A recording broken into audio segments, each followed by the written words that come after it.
it out. Itong pinapanood nyo ay isang pagtatalakay ukol sa bautismo at covenant. Ang bautismo ay hindi parang kaning isusubo na kapag napaso ay iluluwa. Ang pakikipagrelasyon sa Ama ay hindi biro. Ito ay isang covenant na kailangang pangatawanan habang tayo ay nabubuhay. Ang covenant ay isang contract o kasunduan kung saan ikaw at ang abayahawa ang mga contracting parties. Kailangang pansinin nyo na mula sa panahon ni Noah, nakikipagkasundo na ang Ama sa tao. Sinasabi ng Ama ang kanyang gagampanan at ano naman ang dapat gampanan ng mga tao. If you do this, then I will do this. Ang salvation ay nakapaloob sa covenant, kasunduan. Ang covenant din ang maituturing na totoong pakikipagrelasyon sa Ama sa pamamagitan ng Mesaya. Hindi tayo pwedeng dumirekta sa Ama. No one comes to the Father except through me. John 14:6. Dahil dyan, lahat ng ating panalangin ay hinihingi sa pangalan ng Mesaya. Yan ang arrangement ng relasyon ayon sa covenant. Huwag guluhin ng kung ano-anong libadurang doktrina. Ang covenant ay ibinigay sa Jacob Israel, hindi sa mga Gentile.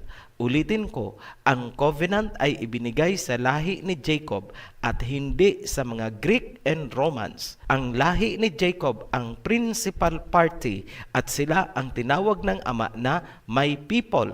Walang iba. Tanong, sila lang ba ang ililigtas ng Mesaya bilang beneficiary ng covenant? Hindi po. May foreign policy ang covenant. Nakapaloob na pwedeng mag-avail ang ibang lahi o foreigners. Nasusulat, Isaiah chapter 56 verse 4 hanggang 7. For this is what Yahweh says to the eunuchs who keep my Sabbaths, who choose what pleases me and hold fast to my covenant, and foreigners who bind themselves to Yahweh to minister to Him, to love the name of Yahweh, and to be His servants.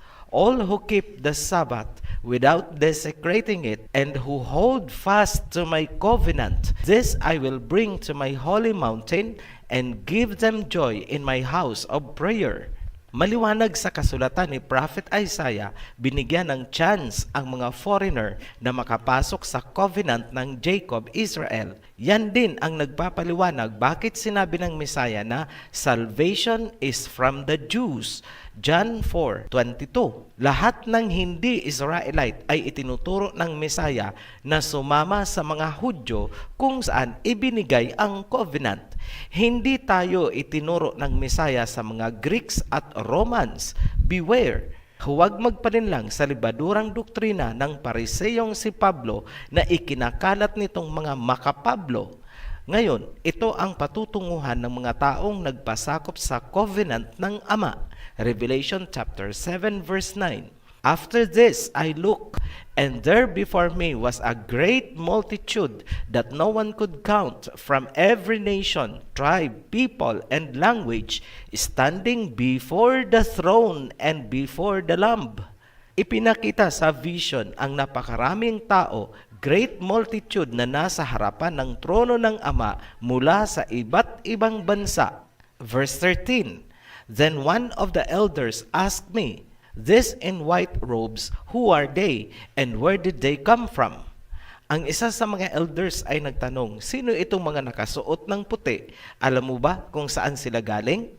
Verse 14, I answered, "Sir, you know." And he said, "These are they who have come out of the great tribulation. They have washed their robes and made them white in the blood of the Lamb." At sinabi niya, sila ang galing sa great tribulation o matinding kapighatian. Sila ang mga naghugas ng kanilang mga kasuutan sa dugo ng tupa o kordero. Tanong, ano ang ibig sabihin ng wash their robes o yung paghuhugas ng kasuutan? Dahan-dahanin natin. Kung ang hawak mong Biblia ay gawa ng mga ayaw ng kautusan, ang katagang wash their robes ay makikita mo din sa Revelation chapter 22 verse 14.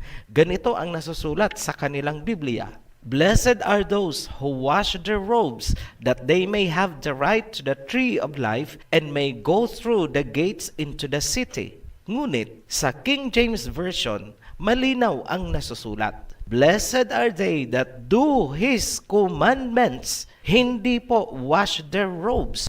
So alam na natin na ang ibig sabihin ng wash their robes sa Revelation chapter 7 verse 14 ay commandments, laws, mga kautusan.